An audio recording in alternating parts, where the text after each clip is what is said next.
You think a narcissist is the loudest person in the room? The one who brags, demands attention, only talks about themselves? No. The most dangerous narcissist is the one who cries, the one everyone feels sorry for, the one you're defending right now.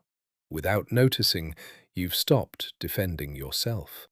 November 1978. The jungles of Guyana. 918 people, men, women, children, drank cyanide. Mass suicide. That's what the news called it. But here's the thing. Most of them didn't see themselves as victims. Right up until the last minute, they believed they were protecting a victim. Their pastor. Their Jim. Jim Jones didn't start out as a madman. Indianapolis, 1955. A young preacher opens a church. No crazed look in his eyes, no threats of hellfire. He tells his congregation how he grew up in poverty, how his father beat him, how he was bullied for befriending black kids. In 1950s Indiana, that was enough to make you an outcast. And all of it was true. Partly. Enough to check and confirm. He opened his church doors to black people, and he really did start getting threats, real insults. And he turned every single threat into proof. See, I suffer for you. They hate me because I love you. Then came the move that every manipulator of this type repeats. Jones asked his followers to confess, to share their fears, their mistakes, their secrets. It looked like intimacy, like family, but it worked like an archive. He collected leverage disguised as heart-to-heart conversations, and once you'd opened up, you couldn't leave. Journalist Tim Reston, who later traveled to Jonestown and barely survived, recalled, "People followed him not because he promised paradise. They followed because they believed he was the only person truly wounded by this world, just like them." How does a man everyone pities lead 900 people to their deaths?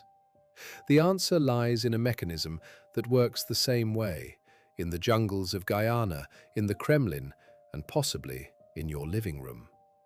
In psychology, this type is called a covert narcissist. Look it up later if you want.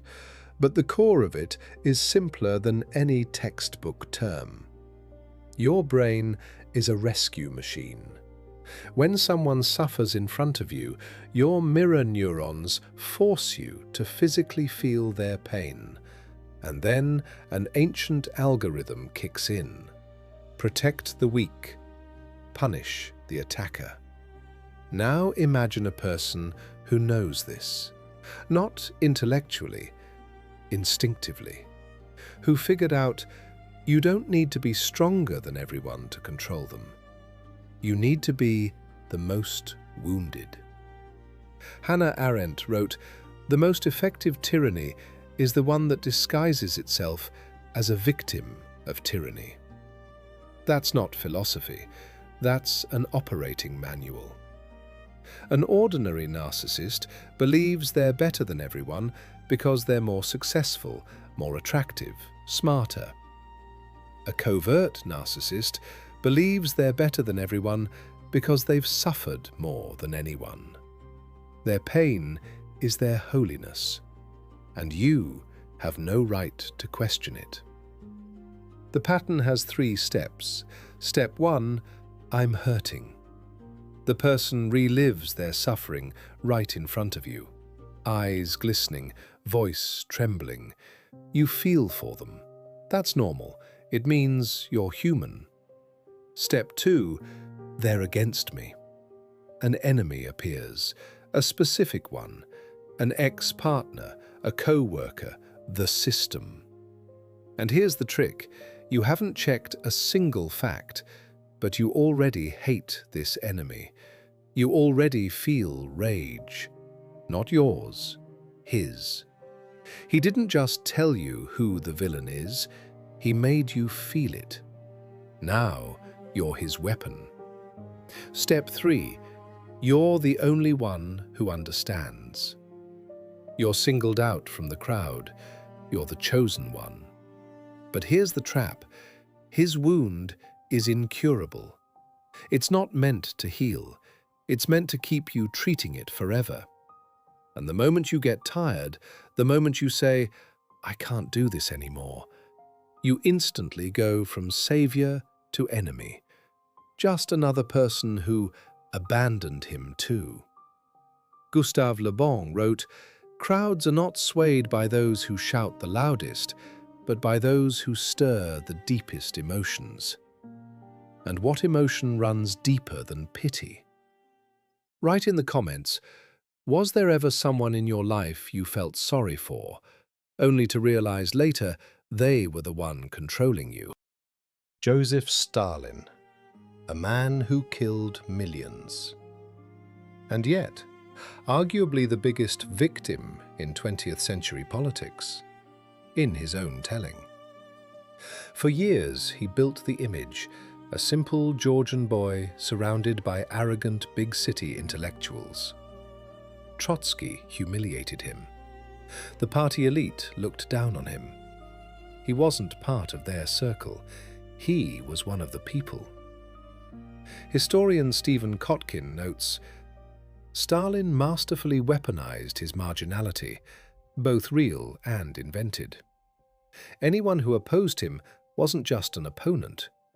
They were an enemy of the people. And Stalin was the people's only defender. The same 3 steps. I'm hurting. I carry this country on my shoulders while everyone betrays me. They're against me. Conspiracies, spies, saboteurs. You're the only one. The people, only you understand me. When the purges began, arrests, torture, executions, Stalin told his inner circle, "This is harder on me than anyone. I didn't want this. They forced my hand." He wept at the funerals of men he'd personally ordered killed. Simon Sebag Montefiore described it precisely. Stalin's inner circle lived in constant guilt. They felt guilty for having it good, while he bore this unbearable burden. Their own well-being became a sin against him. They pitied their executioner. But before you start looking for markers, one important thing.